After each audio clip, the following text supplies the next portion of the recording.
के सामाजिक विज्ञान के अंतर्गत भूगोल विषय में दूसरा अध्याय वन एवं वन्य जीव संसाधन में आज इस वीडियो में आप समुदाय और वन संरक्षण का अध्ययन करेंगे। तो देखिए, समुदाय और वन संरक्षण हमारे देश में वन संरक्षण को प्राचीन काल से ही महत्व दिया जाता रहा है। भारत में अधिकांश लोगों को इस बात की जानकारी नहीं है कि वन हमारे देश में कुछ मानव प्रजातियों के आवास भी हैं। भारत के कुछ क्षेत्रों में तो स्थानीय समुदाय सरकारी अधिकारियों के साथ मिलकर अपने आवास स्थलों के संरक्षण में लगे हैं, क्योंकि इसी से दीर्घकाल में उनकी आवश्यकताओं की पूर्ति हो सकती है।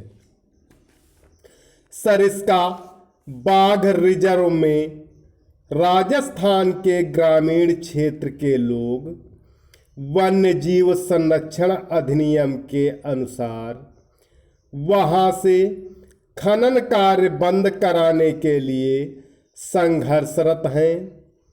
कई क्षेत्रों में तो लोग स्वयं वन्य जीव आवासों की रक्षा कर रहे हैं और सरकार की ओर से हस्तक्षेप भी स्वीकार नहीं कर रहे हैं। राजस्थान के अलवर जिले के 5 गांवों के लोगों ने तो 1200 हेक्टेयर वन भूमि को भैरोदेव डाकव सेंचुरी घोषित कर दी है, जिसके अपने ही नियम कानून हैं जो शिकार वर्जित करते हैं तथा बाहरी लोगों की घुसपैठ से वहां के वन्य जीवन की रक्षा करते हैं। भारत के हिमालय प्रदेश में प्रसिद्ध व लोकप्रिय चिपको आंदोलन कई क्षेत्रों में वन कटाई रोकने में ही कामयाब नहीं रहा, बल्कि यह भी दिखाया कि स्थानीय पौधों की जातियों को प्रयोग करके सामुदायिक वनीकरण अभियान को सफल बनाया जा सकता है। पारिस्थितिकी कृषि के तरीकों का विकास अब व्यापक हो गया है। टिहरी में किसानों का बीज बचाओ आंदोलन और नवोत्थान ने दिखा दिया है कि रासायनिक उर्वरकों के प्रयोग के बिना भी विविध फसल उत्पादन द्वारा आर्थिक रूप से व्यवहार्य कृषि उत्पादन किया जा सकता है।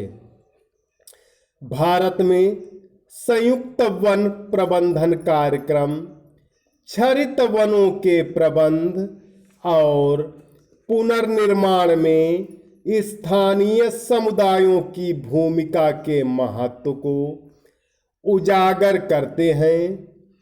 औपचारिक रूप में इन कार्यक्रमों की शुरुआत सन 1988 में हुई, जब उड़ीसा राज्य में संयुक्त वन प्रबंधन का प्रथम प्रस्ताव पास किया।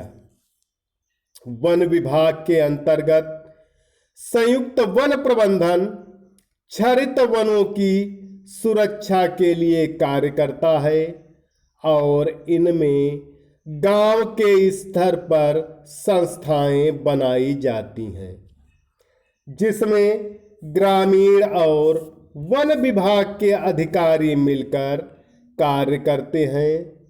इसके बदले ये समुदाय मध्य स्तरीय लाभ जैसे गैर इमारती वन उत्पादों के हकदार होते हैं तथा सफल संरक्षण से प्राप्त इमारती लकड़ी लाभ में भी भागीदार होते हैं।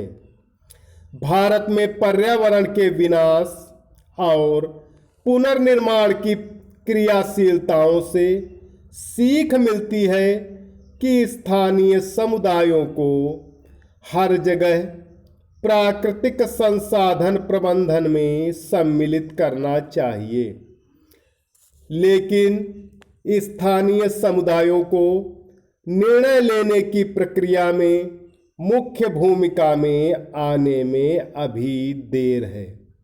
अतः वही विकास क्रियाएं मान्य होनी चाहिए जो जनमानस पर केंद्रित हों, पर्यावरण हितैषी हों और आर्थिक रूप से प्रतिफलित हों। हमारा प्रमुख उद्देश्य वनों की रक्षा होना चाहिए। आगे देखिए, पेड़ एक विशेष असीमित दयालु और उदारपूर्ण जीवधारी हैं जो अपने सतत पोषण के लिए कोई मांग नहीं करता और दानशीलता पूर्वक अपने जीवन की क्रियाओं को भेंट करता है। यह सभी की रक्षा करता है और स्वयं पर कुल्हाड़ी चलाने वाले विनाशक को भी छाया प्रदान करता है। ये कथन कहा है भगवान गौतम बुद्ध ने 487 ईसा पूर्व में। तो प्यारे बच्चों, आज इस वीडियो में इतना ही। सभी विद्यार्थी समुदाय और वन संरक्षण को अपने शब्दों में लिखकर होमवर्क वाले ग्रुप में अवश्य डालें। धन्यवाद।